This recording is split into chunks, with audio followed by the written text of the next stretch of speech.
Let me go to a couple comments out there because people got some. Hey, y'all, I'm cool with Rod. Maybe I can get him to tune into. Oh, he's cool with Rodney's dad. Oh, that's cool. Corey Robinson said he's cool with Rodney McLeod's dad. Maybe you can get him on one week. That's cool. Quincy White, number 2, was blunt for me. He had some major runs that changed the game. Wish we have been able to retain him. Yes, I wish we were too. But, he was chasing money. He had to get the money, and I don't blame him. He got his rings. And he's never been a highly paid running back, so I don't blame him from having to go. He got to go get his money. So, okay, let's get this quarter off with the shots here. So,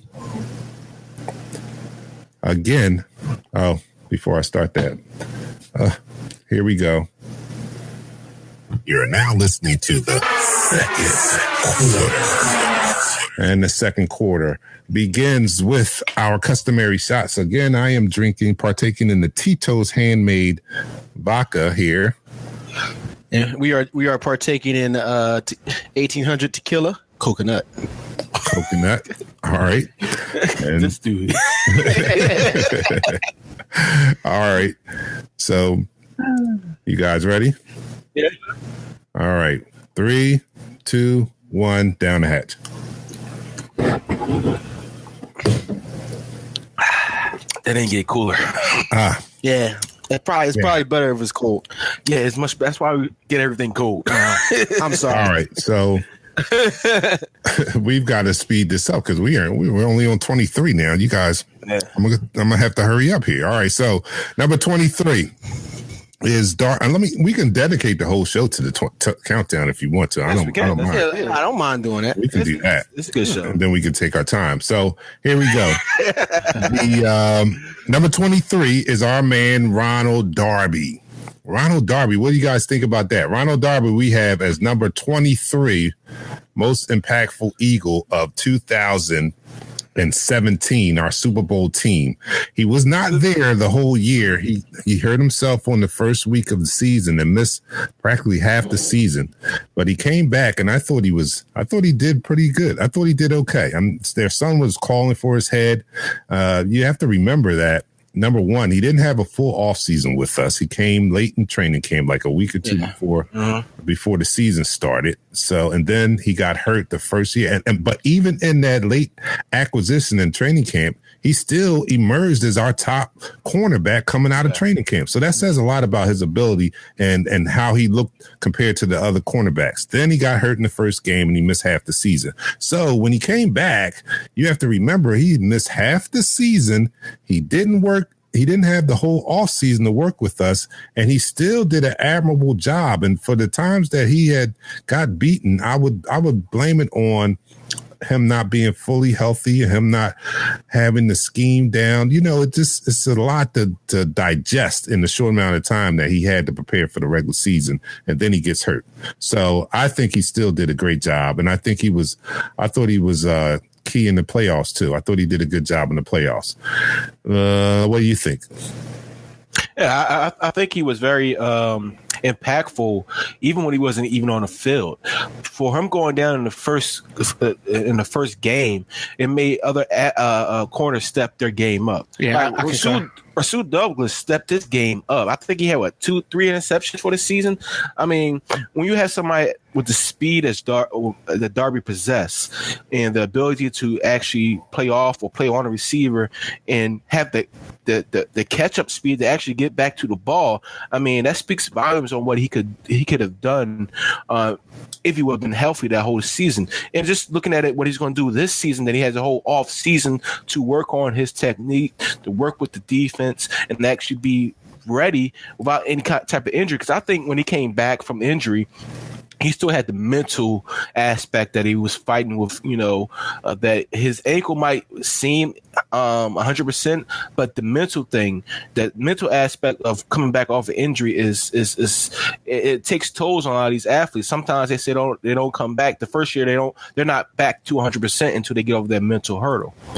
All right, let me go to a couple comments. Eugene Baxter, I think he should be a little higher than that because he was getting beat deep a year ago. All right. Definitely needed to step, as Rocky Foster says, he definitely needed to step his game up. I think he fell off last season. And I talked about why I think he had a slow year. We thank Quincy White.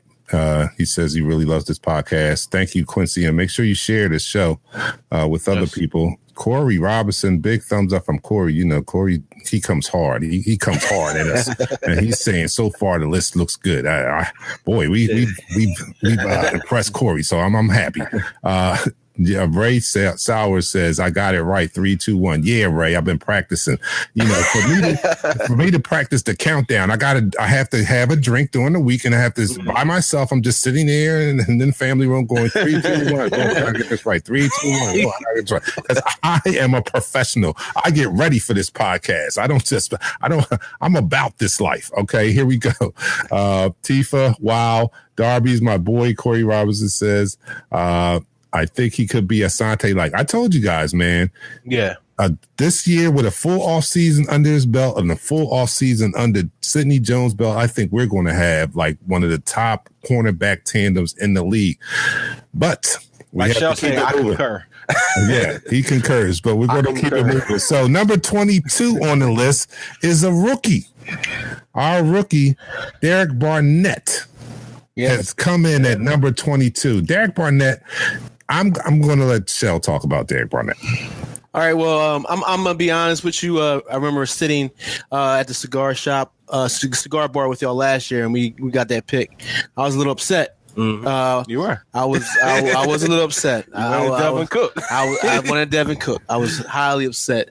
And then looking at his frame, looking at his totality playing at Tennessee, I thought he was impactful, but I didn't think he would make an impact as a rookie. And I was wrong. He actually contributed a lot. He contributed a lot during the playoffs. It looked like he got in the weight room also in an all season right before the start of his NFL career, and he was able to solidify that and make plays. So I think this was a good pick. Yeah, I want to say that. Eddie is not agreeing with that. Eddie says what?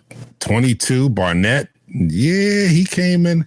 Hey, listen, Eddie. I didn't have him on my list, Eddie. We was fighting. I had him on my list. It was a fight. I had him on my list. For us to actually come together and put this list together, it was a fight. Listen, it was a fight. So, all right. So this is fun. This is funny. All right. So I didn't have him. Oh yeah, I did. I'm sorry. I had him at number 25. I had him at number 25. Where'd you have him on your list? Did you have him on your list? I had him at number. Where I had him at? I think I had number 10. I think. No. I had 23. No, I did have 23. My list was a little bit. And different. I had him 17. All right. When you hear Shell's where he had players, we're gonna. You guys are really entertained when you find out where he has certain players. All right, so let's move on. Hey, Renee says Barnett should be higher. I'm a real Eagles fan. We hear you. Renee Maxwell Ballard says Barnett should be higher. I'm so excited to see him in year 2. Yeah, I am excited to see him in year 2. Barnett's going to keep getting better. Yes. And our admin of our Eagles Talk group says the list sounds good so far. I'm glad. All right, here's my man. You know, here's Corey. He's tough to please here. He says, I don't think he's 22. If he's 22, Chris Long got to be higher. Oh, well, stay tuned. Okay, here we go. I want to say this before you move on. Actually, I didn't have him at number 10. I had number 23. But Derek Barnett had 5 sacks this season as a rookie. The only rookie that had more sacks than him was his number 1 overall pick. He had 5.5. All right. Well, that's not bad. That's not shabby. For real? Did he come in at number 21? Okay. Wow. Number 21 is our kicker. Jake Elliott came at number 21. I didn't have Jake on the list. And maybe I faltered there because for me, if I look back at it, and if I want to say, we talk about the top impact players of the Eagles on 2017, that kick in week 2 I mean, was it week 2 or the home opener? Home opener, I know it was the home opener Against the Giants. I think that is what sparked our 9-game run right there. I agree. I agree. And so I kind of agree that he's on the list. So he's our number 20, what I say, 22 or 21? He's 21, number 21. Yep. What do you guys think about Jake Elliott? I agree with that. Like I said, remember we were at the game, getting ready to watch the kick, and it had that game, even though it was only the second game of the season, had a playoff atmosphere. It felt like a playoff game. He came in off the practice squad, and he kicked that kick, and I'm telling you, I didn't anticipate it. It looked like it was going far right, and it just made it in there. I lost my marbles, man. We have it on tape. Release. I'm thinking this is release. You say release. I don't want to mispronounce, but release. McGrath said it set the tone for the entire season. It set the tone for the entire season. I agree. It did. It started that 9-game winning streak right there. I agree there. Eddie says, I agree there. He can make 60-yard field goals, but he misses those inside the 20. Hey, Eddie, you got to say. It's a little give or take. You want the long ones, you got to give up something. You like the long ball. Chester Mortimer, bless Eagles family. Great jobs repping all the way from the Bahamas. Yeah. Oh, okay. Hey, this is, I'd like to hear how far out our reach is at Eagles Talk. So thanks for tuning in, Chester. We appreciate you. Tifa says, but Bennett's going to be a beast, Ryan. He already called out the quarterback. Oh, they having their own discussion there. Okay, so because there's conversations going on in the chat room. Mark Tate says, missed a few extra. All right, so that's the end of the the second quarter. It is halftime. But before we get to halftime, let's get number 20. So on a second half, we can go into the last 5. Yeah, let's do that. All right, so number 20, before we officially end the half, is Jay Ajayi. Jay Ajayi is number 20. What do you guys think about that? Do you think he should have been higher? Yes, I do. Or what? Of course he does. Yes, I do. So, I'm asking the people out there. What do you think? Do you think Jay Ajayi should have been higher on the list? I'm going to pull my list out. Let me see where I had him. He came in at number 20, but on my list, actually, I had him at number 20. So yeah, he came in right where I had him. I had him at 20. Yeah, I had him 21, so he came around my list too. So Jay, so I had him at 13. I had him at 13. Yeah, that's what. Shell had him. Yo, why are you ganging up on a brother? Those fumbles early on, and his inability to pull away. Like in that Dallas game, he had a perfect run, and he couldn't win. He's like, he looked like he was slow. He had the piano on his back. No, but I'm gonna say this: the threat of him made it a lot easier on them second down, third down for the receivers. Well, one thing, because you have to bring a safety in the box. You got to. Listen, I gotta say this. Alshon Jeffrey. I gotta say this. When he got the stuff he got, the running back by committee worked. It worked because commit can catch the ball. Ajayi can't. All right, so let me get some comments out. Anthony said the fumble set him back. Laugh out loud. Release says that's a cool pick. He had some moments, but wasn't that great. Will be good to see him with the full year in the playbook.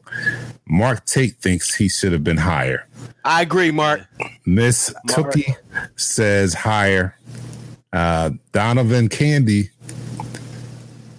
says yes, 18. Corey Robinson, y'all know Ajayi my dog, so I feel higher. He should have been higher. Eddie says, oh Lord, I can see why you started fighting because I just spat my water out. All right, he just spat his water out. He spat his water out. It's halftime. Let's do these shots. All right, hold up. Let me all right, so oh man. And that's the end of the quarter.